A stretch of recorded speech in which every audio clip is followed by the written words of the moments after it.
All right, let's dive into something that could honestly change your entire English journey. We're not talking about another grammar lesson. This is a total shift in how you think about fluency, a secret that, for some reason, schools and textbooks just don't teach. We're gonna unlock fluency by starting the conversation right inside your own brain.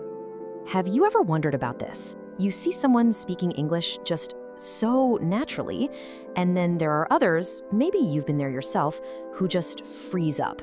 You could have a huge vocabulary, you know all the words, but the second someone asks you a simple question, your mind just goes blank. It's incredibly frustrating, and let me tell you, it has nothing to do with how many words you know. So, what's really going on here? Well, look at the stuck learner. Their brain is just working in overdrive. It hears the question, translates it, thinks of an answer, translates that back into English, and then finally tries to speak. It's a slow, painful process.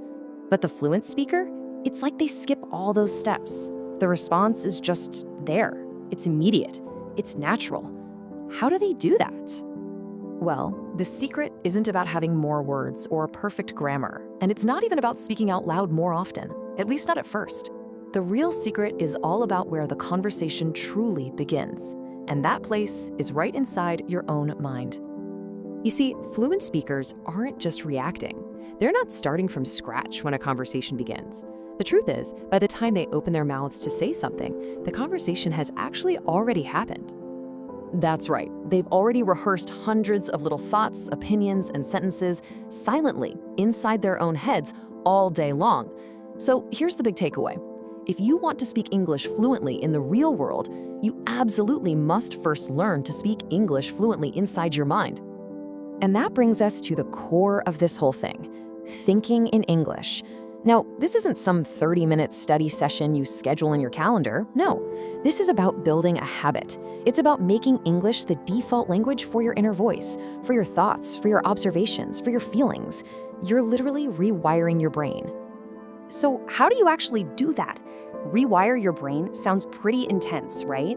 But it actually starts with really simple, practical steps that anyone, and I mean anyone, can start doing today.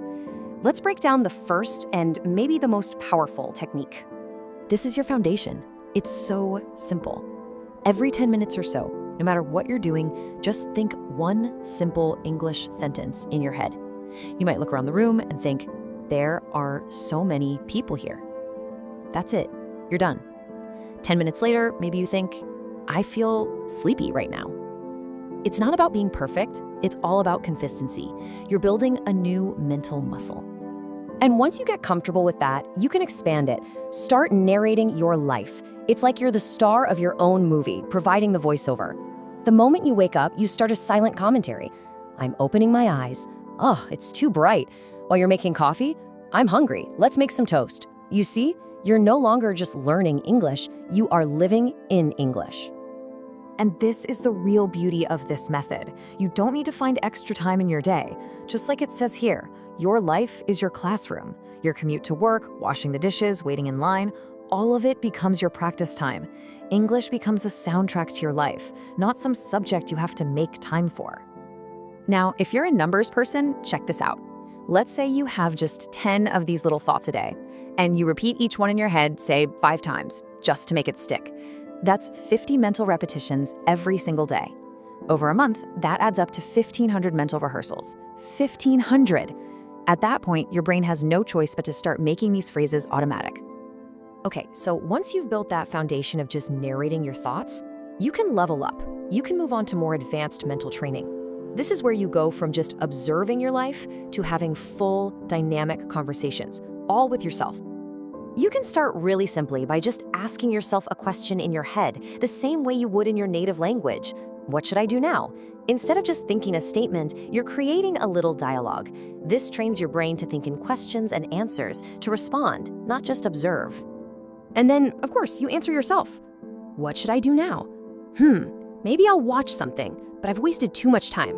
Okay, I'll study English for 20 minutes, and then I'll relax. When a real person asks you a similar question later, your brain won't panic. It's already had this conversation 10 times before. It's ready.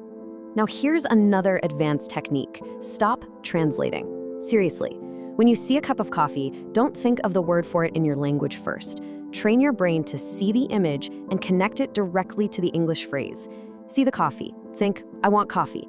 See someone running. Think, he's running so fast. This cuts out that slow, clunky middle step of translation and makes your speech almost instant. And this is so important.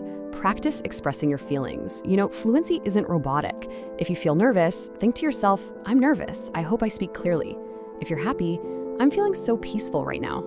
This builds a deep personal connection to the language, and that's what makes your English sound human, authentic, and truly powerful. And that brings us to the final stage, which is maybe the most powerful of all.